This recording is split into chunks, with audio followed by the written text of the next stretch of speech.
Joining us now in the Photography Show TV studio is Chase Jarvis, photographer, fine artist, entrepreneur, and now Superstage speaker at the in-person Photography Show. Chase, pleasure to meet you in person for the first time. Thank you very much. It's a treat to be here. I came 4,600 miles and I'm very glad that I did. Well, last time we spoke, you were in the comfort of your own country, at least, certainly, but albeit for the virtual photography show 2 years ago. Indeed, Things have moved apace over the last couple of years, and we'll chat about that specifically in a moment. Sure. But first of all, I just want to address what you were talking about here at the show in terms of inspiring creativity. And one of the things from the abstract of your Superstage talk was about these small daily actions that can help us to awaken our creativity and to kind of flex that muscle. Are we talking about positive habit forming? Is that kind of it, or is there a bit more to it than that? Sure. I think positive habits are good. Healthy habits are helpful,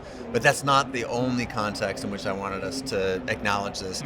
The shortest version I can give here is that it's through creating in small daily ways with our art, of course, but also in all the other areas of our life, like choosing, dinner, making good conversations with one another, having hobbies beyond your creative craft, that can actually have a huge impact on creating your life. This is sort of creativity with the capital C, being able to make a living and a life that you love, going beyond just what we do for our professional work.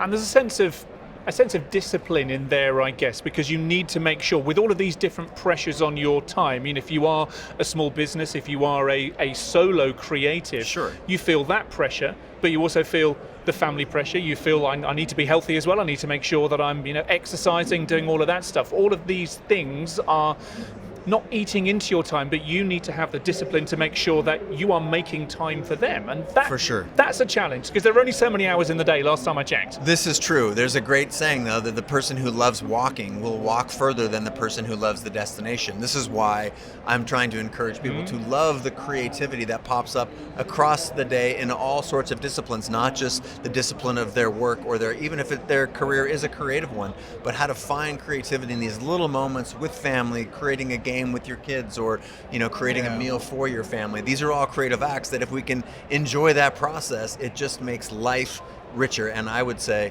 more fulfilled. Now, of course, there are different stages to our lives as well, of course, as we grow older, but of course as we reach different milestones. And a milestone for you, Chase, this is, I guess, fairly recent news. Creative Live, obviously, that was you founded that 12 years or so ago now, and then around about a year or so. Congratulations on what happened with the acquisition there. Here we are, 12 months on, and a couple of weeks ago you announced in a blog post that you were changing mode now. You were stepping away, and the thing that resonated with me, and I think might be resonant for our audience watching today, is this next stage of your creativity, because you spoke about going from your kind of maker mode, going from manager mode into creator mode. So I just want to kind of pull at that thread a little bit, because not everybody has the opportunity to wear one hat at a time. Sure, that's a fair question. If you are a wedding photographer, you've got to be a manager, you've got to have the business hat on, and still find time for the creativity. What are your top tips for kind of wearing both of those hats as best as you can? Well, I think I want to segment the tips, because for me personally, on the point that you made, when you've built up a company that has, serves tens of millions of students around the world, that has a different set of requirements than the individual or entrepreneur, solopreneur, for example. So for the last number of years, as Creative Live has gotten so large, I had to largely live in manager mode instead of maker mode, which is against my natural habitat. That being said, I was happy to do it for the community, for my investors, for what the company needed at the time. But in having the company acquired by Fiverr, and now me leaving the company after a year of service, it's in good hands. I am very excited to get back to maker mode. But I do want to acknowledge, as you said, there are a lot of small business owners, a lot of individual creators and entrepreneurs who are in our craft creating photos and videos, for whom they must put a different hat on at different times a day. And I have been there. That's one of the things that I can celebrate as a piece of my journey. And I'm actually going back there now. I want to keep things very, very simple. So for the people who are, I don't want to, at the risk of giving advice, I do think that those are separate hats. So wherever you can separate the maker part of you versus the manager, whether that's physically you do this kind of work in this space, the creative work in the studio and the other work in the office, I think that that's actually helpful for our brains and more importantly our souls, because when we're doing that creative work, to be able to really focus on it, it matters to the outcome, it matters to the craft. So again, I'm at the risk of giving advice.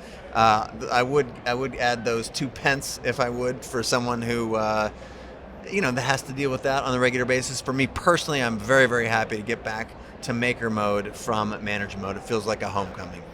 So with that in mind, what are you allowed to say about what the next journey might be for Chase? Well, I will share that aside from having an interest in building a couple new businesses that I would say are in,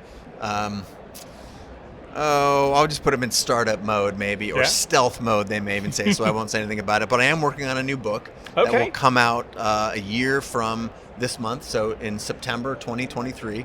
I'm pretty deep in this book, and I love where it's going. It's a lot of the questions that we as creators wrestle with, and how to think about creativity with the capital C, like creating the life that we want, not just our creative craft and our creative habits, which was very much my last book, Creative Calling. So working on the book, the podcast, which has now been going for longer than Creative Live has been in existence. I own and operate that, and I'm experimenting with some new formats that I'm having so much fun. That will hit the streets in the next couple of weeks. And then, I've always got a little bit up my sleeve. So there's a couple of things that I won't comment on, but the folks out there on the internet, hopefully those in your community know how to pay attention to. I'm just Chase Jarvis ever on the internet. So thanks again for having me as a guest, and it's always a treat to come all the way across the pond to be with you in person today. Absolutely a pleasure to have you here. Thank you so much for not only for speaking on the stage, but speaking to so many of the visitors here, as I know you have been doing, and signing the book and everything. It's been a delight to have you here, and look forward to finding out what is coming next, these stealth projects you speak of. More soon. Thanks again for having me on the show. Thank you, Chase Jarvis.